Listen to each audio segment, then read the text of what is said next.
नमस्कार मेरे प्यारे साथियों, एसएससी रेलवे एग्जाम के यूट्यूब चैनल पर एक बार फिर से आप सभी का हार्दिक स्वागत है। इस वीडियो में हम 3 बात करने वाले हैं, जिसमें सबसे पहले बात करेंगे कि 50,000 से ज़्यादा फॉर्म दिल्ली पुलिस ड्राइवर भर्ती के रिजेक्ट क्यों हो सकते हैं। दूसरे नंबर पर बात करेंगे कि किन किन कैंडिडेट्स के फॉर्म रिजेक्ट होंगे। तीसरे नंबर पर एक बम्पर धमाका आपके लिए लेकर आए हैं, उसके बारे में आपको बताया जाएगा। लेकिन हम सबसे पहले बात करते हैं कि 50,000 फॉर्म रिजेक्ट क्यों हो सकते हैं। इसलिए हो सकते हैं दोस्तों, क्योंकि आपने फॉर्म या तो स्वयं भरा है या बाहर से भरवाया या किसी थर्ड पर्सन से भरवाया है। इसके अलावा कोई चांस नहीं होता कि आपका फॉर्म अपने आप भरा जाए। अब देखिए दोस्तों, जब हम फॉर्म भरते हैं तो उस टाइम इतने एक्साइटेड होते हैं कि जो गलतियां होती हैं उनको सही से नहीं देख पाते हैं और उस फॉर्म को हम सबमिट कर देते हैं। तो लास्ट टाइम जब हम फॉर्म देखते हैं सबमिट होने के बाद, तो हमें पता चलता है कि हमारे फॉर्म में यहाँ पे ये मिस्टेक हो चुकी है। उसके बाद पश्चाताप होता है और हम ट्राई करते हैं, लोगों से पूछते हैं कि मेरे फॉर्म में ये गलती हो गई, मेरा क्या होगा। ठीक है, लेकिन आपको सही जवाब नहीं मिल पाता है कि आपका फॉर्म रिजेक्ट होगा या नहीं होगा, और कंफ्यूज में आप तैयारी सही से नहीं कर पाते हैं। ठीक है, तो इसके बारे में आपको वीडियो में बताया जाएगा। और किसके फॉर्म रिजेक्ट होंगे ये तो आपको जब गलतियां बताई जाएंगी तो वहाँ डायरेक्ट बताया जाएगा कि अगर आपने ये गलती की है तो इस वजह से आपका फॉर्म रिजेक्ट होगा, ये गलती की है तो आपका नहीं होगा। तीसरे नंबर पे जो बम्पर धमाका है उसके बारे में हम आपको लेके चल रहे हैं। बम्पर धमाका दोस्तों, जो दिल्ली पुलिस ड्राइवर में ट्रेड टेस्ट होने वाला है, यानी जो 50 नंबर का आने वाला है और 50 ही क्वेश्चन आएंगे, उसमें आपसे यातायात के रूल और गाड़ी के इंजन वगैरह के बारे में पूछा जाएगा। ठीक है, इसमें 2 पार्ट चलेंगे, एक में होता है टेक्निकल, दूसरा होता है ट्रेड। टेक्निकल के अंदर जो गाड़ी का इंजन होता है, गाड़ी के अंदर के पार्ट्स होते हैं, उनके बारे में हमें पढ़ना होता है। और जो ट्रेड होता है उसके लिए हमें यातायात के जितने भी रूल्स होते हैं वो पढ़ने होते हैं। तो इन दोनों ट्रेड, यानी जो ये ट्रेड का जितना भी मैटर है, इसके हमने नोट्स तैयार कर दिए हैंड राइटिंग, और या तो आपको फ्री में मिलेंगे, बिल्कुल फ्री में, ध्यान रखना, या आपसे बिल्कुल कम शुल्क लिया जाएगा, लास्ट 20 से 30 रुपये तक का, बस इससे ज़्यादा आपसे शुल्क नहीं लिया जाएगा। अगर आप ये लेना चाहते हैं, हिंदी में नोट्स हैं, आपको अच्छे से समझ में आएंगे और पूरा नोट्स में पूरा सिलेबस मिलेगा, एक भी वर्ड मिस नहीं किया गया है।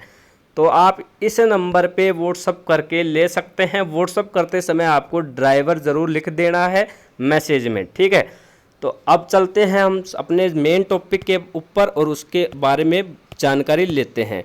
और ये आपको लेने हैं तो अभी आप यहाँ से स्क्रीनशॉट लीजिए और नोट्स ले लेना।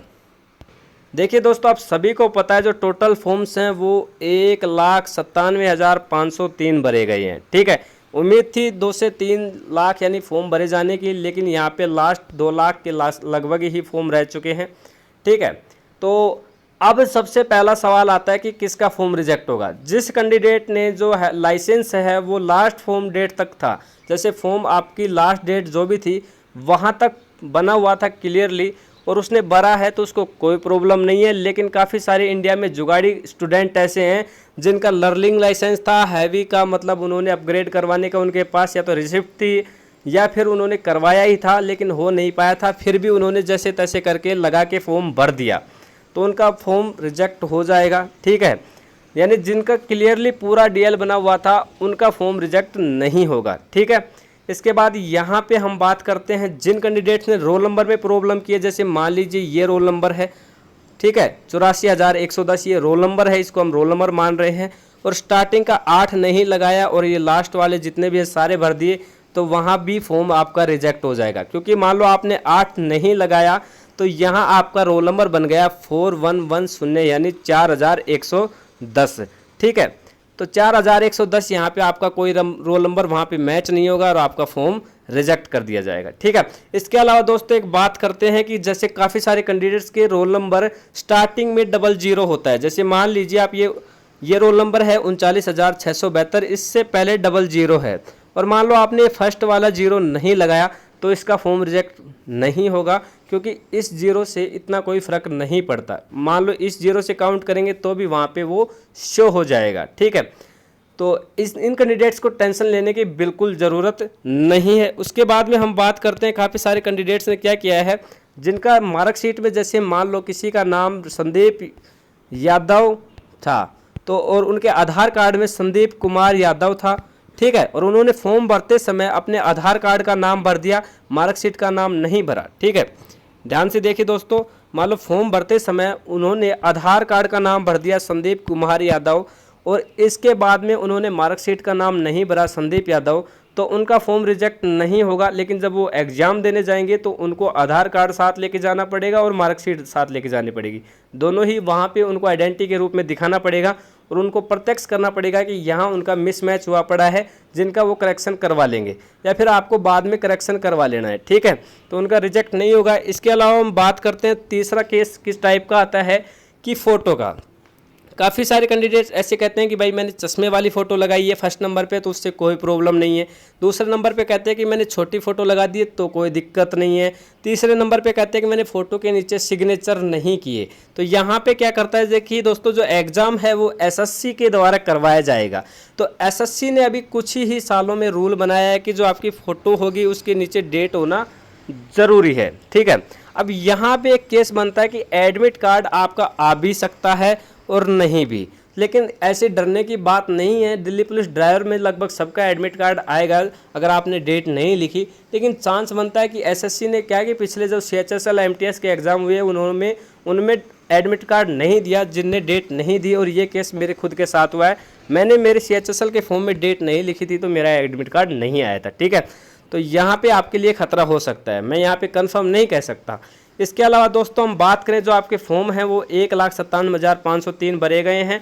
यहाँ पे UR की बात करें तो ये आपको पता है, ठीक है। कट ऑफ आपकी लगभग बढ़िया रहने वाली है और EWS की जो कट ऑफ है वो ST से ज़्यादा रहेगी, बाकी फॉर्म ST के ज़्यादा हैं, ठीक है। ऐसा इसलिए है दोस्तों क्योंकि जो EWS वाले स्टूडेंट हैं उनको एक माहौल मिल जाता है, वो ज़्यादा पढ़ते हैं। ST वाले जो कैंडिडेट्स हैं उनको सही से माहौल नहीं मिल पाता और वो पढ़ नहीं पाते हैं। बाकी फॉर्म यहाँ पे ज़्यादा हैं तो इनकी कट ऑफ कम रहेगी EWS से, ठीक है। एक ये मैटर था। अब बात करते हैं अगला जो डाउट है कि सर मैंने जब फॉर्म भरा था तो मैंने नाम के साथ में, रोल नंबर के साथ में, फ़ोटो के अलावा सिग्नेचर में प्रॉब्लम कर दी। मैंने हिंदी में सिग्नेचर कर दिए, मैंने इंग्लिश में सिग्नेचर कर दिए, और काफ़ी सारे जो इंटेलिजेंट स्टूडेंट होते हैं वो क्या है कि डिजाइनिंग सिग्नेचर करते हैं, डिजाइनिंग कर दिए। तो सिग्नेचर आपको याद रखने हैं, जब आपका एग्जाम होगा, बायोमेट्रिक होगी, वहाँ सिग्नेचर करवाए जाएंगे, तो आपको सिग्नेचर याद रखने की कौन से की है। अगर वहाँ पर मिसमैच होता है तो आपको वहाँ से भगाया जा सकता है, लेकिन फॉर्म आपका रिजेक्ट नहीं होगा चाहे आपने सिग्नेचर कैसे भी किए हों, ठीक है। इसके बाद एक प्रॉब्लम आती है डेट ऑफ बर्थ की, कि वहाँ पे डेट ऑफ बर्थ हमारी गलत भर दी जाती है, तो वहाँ पे एग्ज़ाम में आपको प्रॉब्लम आती है, क्योंकि आपकी जब आइडेंटिटी चेक की जाएगी तो वहाँ से फॉर्म से आपकी मिसमैच होगी, क्योंकि फॉर्म में आपने डेट ऑफ बर्थ गलत भरी है और वहाँ पे जब एग्ज़ाम देने जाएंगे तो वो आपकी जो डेट ऑफ बर्थ है वो रॉन्ग बताई जाएगी, ठीक है। तो एग्ज़ाम में आपको प्रॉब्लम हो सकती है, लेकिन एडमिट कार्ड आपका आएगा, फॉर्म आपका रिजेक्ट नहीं होगा, ठीक है। तो ये सारी जानकारी थी। बस केवल रिजेक्ट उसका होगा जिसका लाइसेंस लास्ट फॉर्म डेट से पहले नहीं बना हुआ था, यानी जिसका लर्निंग था, जिसका प्रोग्रेस पे था, तो उसका रिजेक्ट होगा, ठीक है। बाकी किसी का रिजेक्ट नहीं होगा। और फिर मिलते हैं एक नेक्स्ट जानकारी नेक्स्ट वीडियो में। अगला वीडियो एक रोमांचक लेके आएंगे जिसमें आपको सैलरी, वर्क के बारे में बताया जाएगा और दिल्ली पुलिस ड्राइवर की तैयारी कैसे करनी है, कौन सा मॉक टेस्ट पढ़ना है, ये सब जानकारी आपको दी जाएगी, ठीक है। तो इसके लिए चैनल को आप सब्सक्राइब वगैरह करके रखना। चैनल पे नए हो तो सब्सक्राइब के साथ में कमेंट करना अगर आपको कोई प्रॉब्लम आई है, या फिर इसके अलावा कोई आपने गलती की है और वो प्रॉब्लम है जो मैंने वीडियो में नहीं बताई, तो आप वो कमेंट कर देना, जवाब मिलेगा। साथ ही वीडियो को शेयर कर देना। नेक्स्ट वीडियो तक का इंतज़ार करना। मिलते हैं, तब तक के लिए जय हिंद, जय भारत।